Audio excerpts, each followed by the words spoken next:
Do you have fond memories of a road trip growing up, or one you did as a parent when your children were young? In recalling both sets of memories for me, I became very nostalgic for a good old road trip of my own. In today's episode, I will share some tips on solo road tripping because you are listening to Solo Travel Adventures, and I'm Cheryl Esch, your spontaneous road traveler. Well, whether you are winging it or you have every mile planned, you do need to, number one, have a contact person. And this would be someone who knows your itinerary, or someone that if you're doing it spontaneously and you're not sure where you're going to be from day to day, that person is your check-in point. And I would say you'd want to check in with them about twice a day. Or if you're moving to a different spot, let them know, hey, I've arrived here, or hey, I'm going here right now. There are some apps out there that you could also use. I still like the check-in method, but there are the famous Life 360, Find My Friends, Family Locator, M Safely, Map My Run, believe it or not, and Google Maps. And many of these, though, do cost a monthly fee to have, but Google Maps does not. And if you are a runner, you probably already have Map My Run, which is also a way someone could track where you are. So these are, apps that you can track each other, especially as a family member might be able to see where you are in real time. So that is a big suggestion as you are solo traveling, that you have somebody that knows your whereabouts. And if you don't check in at a certain time, or maybe you miss a day or a time, that they know kind of what to do next. If it's something serious enough that they would know who to call and to make sure you are safe. Or if you just forgot, maybe your phone died. So giving sort of a backup plan too, for them to follow in case you don't check in. Just having someone to know where you are always makes me feel good, even if my children don't like it. I often, if I'm traveling, I will let them know, hey, I made it here. I'm going here. I share pictures. We do have Life 360. They're not always on it, though, to check on me, but it is a great app to have. Number two, you want to make sure, since you are traveling by yourself, that there's safety within the accommodations you have chosen. And there are a couple approaches to this. It depends on whether you're staying maybe in a hotel. I recommend, if you are staying in a hotel, that you stay in a hotel with interior rooms and kind of a front desk and reception area, versus the hotels, or what we call motels here in the US, where all the doors are on the outside. I just never feel safe with those because people can see that you are by yourself, first of all. And number two, they could, it's a little easier access, depending on where your room is, just accessible without others knowing possibly. So I just don't feel comfortable with those types of setups. So a hotel with interior rooms is always a much better option. And if you're doing campsites, I like to stay near a bathroom or the check-in area if possible. Be near a lamppost as well, or a more populated area, so that you are feeling surrounded by other people is always kind of makes me feel a little safer. In general, depending whether you stay in a hotel, Airbnb, you're camping, you're car camping, whatever it is that you have decided for your accommodations, you want to check the area out for safety. And it might be hard to assess that online. So often I wait to book these things kind of last minute, because then I can drive around, get a sense of the area and whether it actually feels safe to me or not.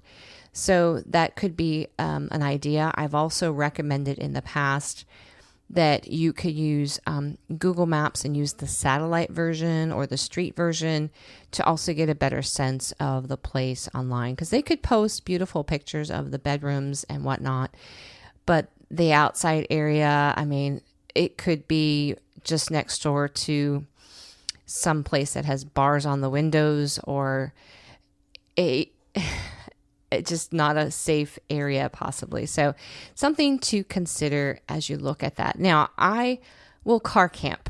Now, what is car camping? If you are unfamiliar, some people have these beautiful sprinter vans, they call them, that have it, or other vans that they've converted where they actually have a bed and they stay there. It's almost like a mini RV, so to speak. Or there's car camping where you put a tent. There's a pop-up tent that you can put on your roof or in your car.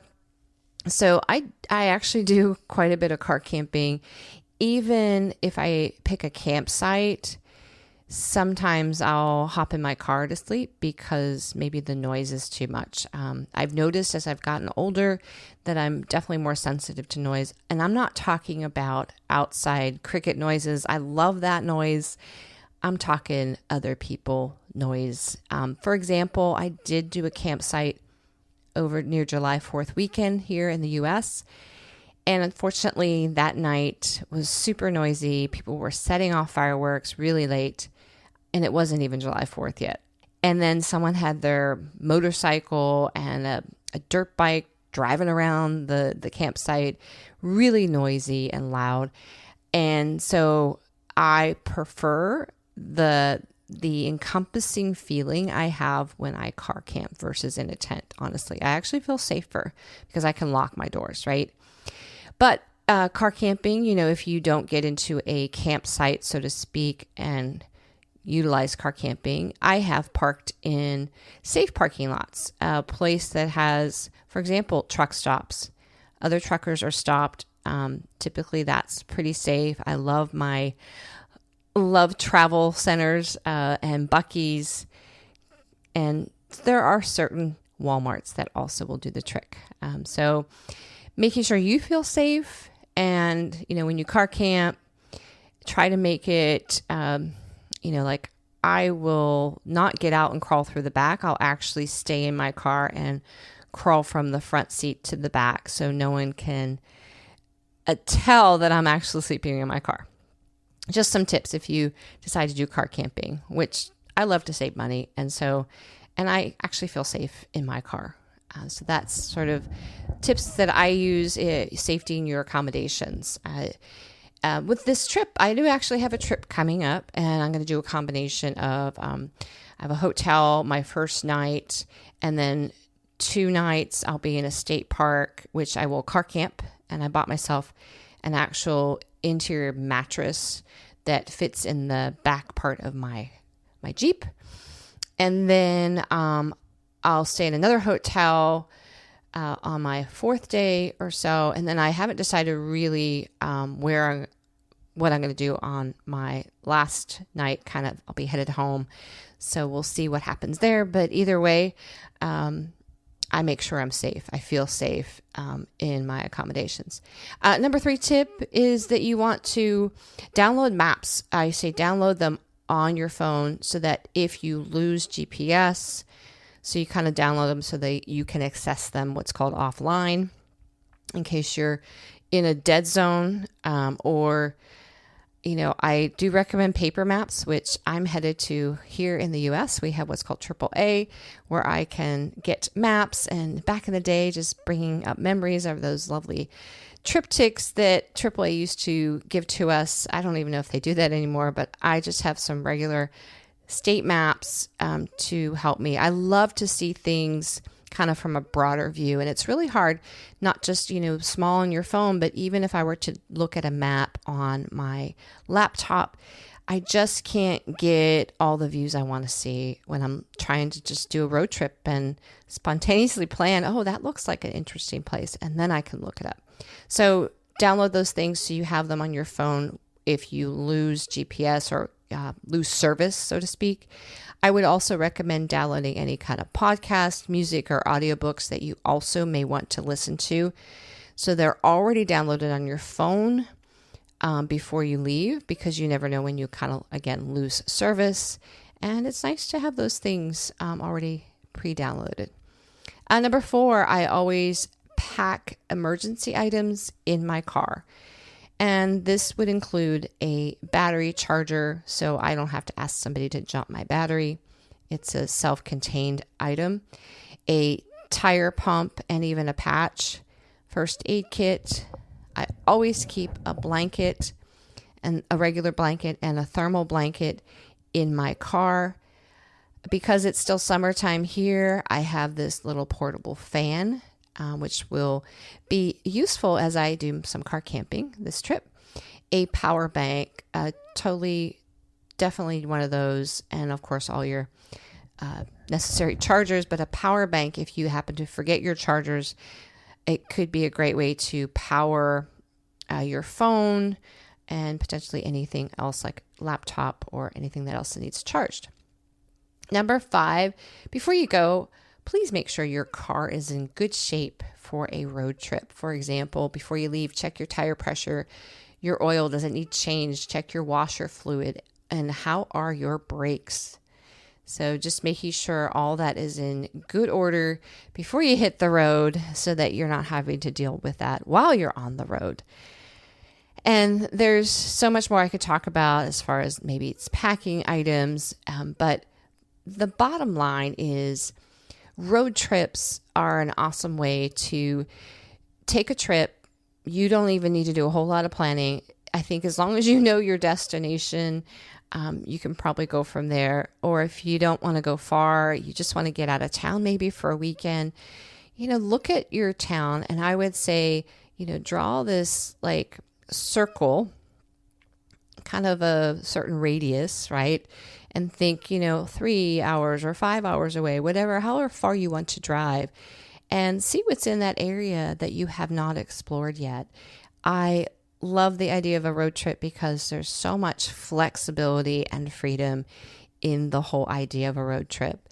And for me, it's also great time for reflection because it's just me, and I'm going to be spending a whole lot of time staring down the road, thinking. Maybe I'm praying, maybe I'm listening to some good podcast and audiobooks, whatever it is. I love that time alone and kind of away from everything else. So I encourage you, if you've never done a solo road trip, it's not hard. It just take a couple of these tips that I gave you as far as prep stuff to do, and then pick a place and just go. What is holding you back? Get out there and have those adventures. Did this podcast inspire you to participate in a solo journey? Well, my hope is that all women 50 and up have the courage and opportunity to experience at least one solo trip in their lifetime. But maybe you're feeling stuck about trying it solo. With my one-on-one travel coaching program, I can help you have a transformative trip, especially for those who are needing healing. Go to my website, CherylBeckEsch.com, and check out the program. Travel is a wonderful vehicle to heal.